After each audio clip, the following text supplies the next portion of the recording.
but they need to make it epic.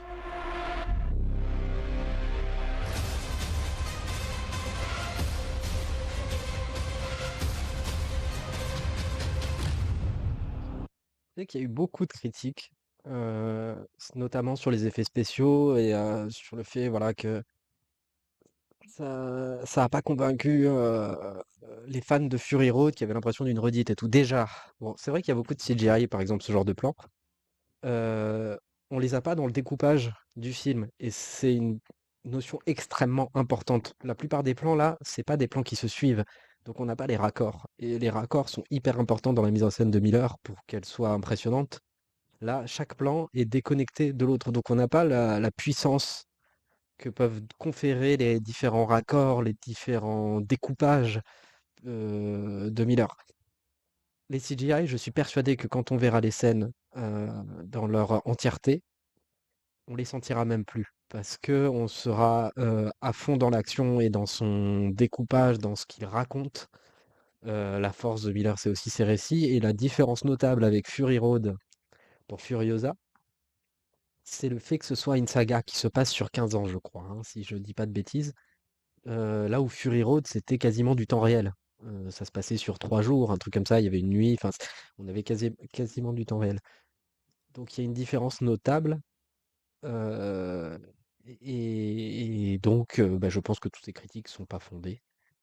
Je défends le film avant de de l'avoir vu, je n'en sais rien. Ça se trouve, je serai le premier à dire ah, je suis déçu, c'est pas à la hauteur. J'y crois moyen. J'y crois moyen, je vous le jure, j'y crois moyen. De ce que je vois, de ce que je devine, il y a tout ce me plaît, en fait, dans l'idée de faire un récit universel. J'adore les récits mythologiques, les récits autour de Joseph Campbell, du monomythe, de tout ce que vous voulez, des récits un peu bibliques. Il y a l'air d'avoir tout ça. Il y a des récits de revanche, il y a un portrait de personnage qui a l'air d'avoir une trajectoire, un parcours initiatique. Euh, Ça a l'air complètement dingue, ça a l'air d'être un péplum complètement dingue, et c'est exactement ce dont je rêve pour un film à grand spectacle ou quoi que ce soit. J'ai envie de le voir en IMAX. Je vais le voir en IMAX pour vraiment profiter de tout ça, quoi. Parce que là, maintenant, donc on a vu les images, on est vendu, etc. C'est maintenant que c'est qu'est-ce que ça raconte? C'est quoi la puissance du récit? C'est quoi le cœur du récit? Mais ça, voilà, ces scènes d'action, elles valent pas grand-chose déconnectées. Je dirais même que les bandes annonces sont moins bien montées que celles de Fury Road en réalité.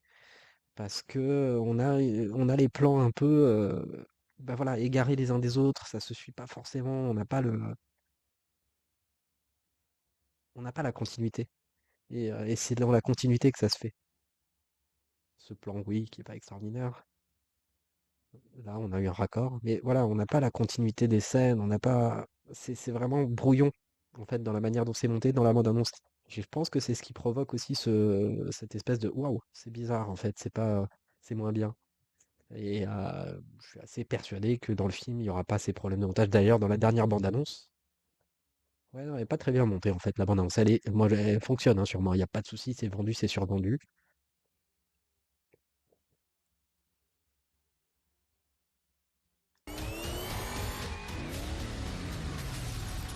Ah, mais bon, après, là, on voit que, par exemple, Chris Hemsworth, le personnage de Chris Hemsworth qui est roux, là, a vieilli. Donc, on voit que ça s'est passé sur quelques années, qu'il va y avoir une évolution, qu'il va y avoir un truc.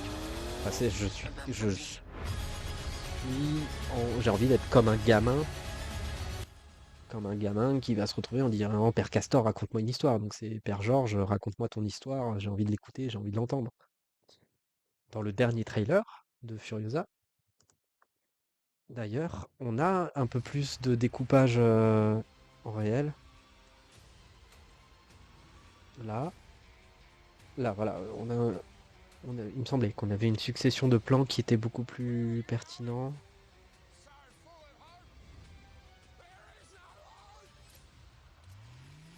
Ouais, bah, il me semblait, mais il me semble. C'est où que. Non, je me suis fait avoir par le montage. Ouais, mais après, voilà, on devine qu'il y a des plans de fou.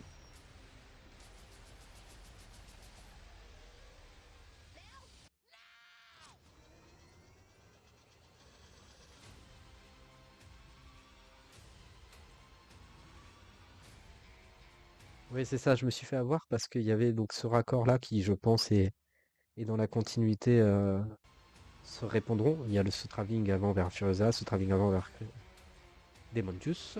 Du coup, faut que je m'habitue à son nom.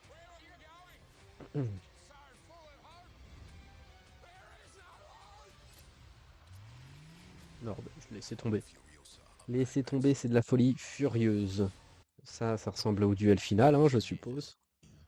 Bon, merci du spoil. On va éviter de se spoiler trop, mais ça pue le duel final. Vu l'âge de les cheveux grisonnants, tout ça. Ah, ces plans, ça marche de fou sur moi.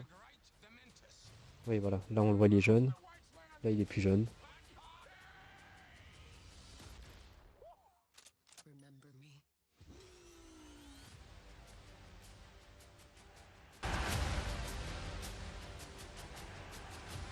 Il y avait déjà des trucs. Tout le passage de la nuit américaine de Fury Road, il n'était pas non plus. Who do we have here?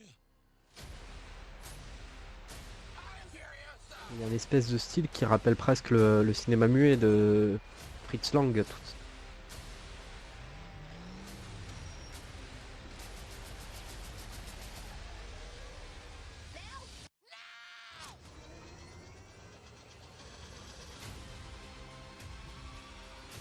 Ça, c'est pareil. J'ai envie de savoir qui c'est ce gamin.